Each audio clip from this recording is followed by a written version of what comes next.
নমস্কার সকলকে। আজকের রেসিপি বেতো শাক ভাজা বেগুন দিয়ে। বেতো শাক পরিষ্কার করে ধুয়ে জল ঝরিয়ে নিয়েছি। এবার অল্প লবণ দিয়ে বেতো শাকটা একটু সেদ্ধ করে নিচ্ছি। বেতো শাক বেশিক্ষণ সেদ্ধ করতে হবে না, খুব নরম শাক।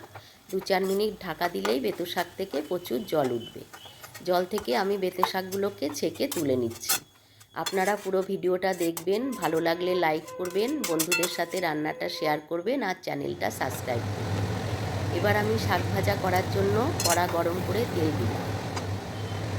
তেল গরম হয়ে গেছে।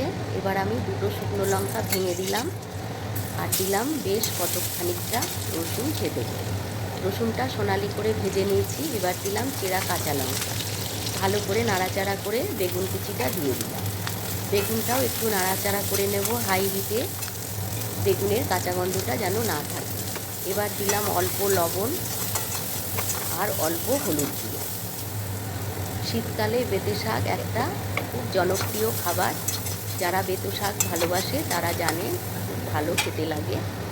এবার আমি বেঁতে শাকটা দিয়ে দিলাম, দিয়ে বেঁতে শাকটা ভালো করে একটু নাড়াচাড়া করে নিলাম বেগুনের সাথে।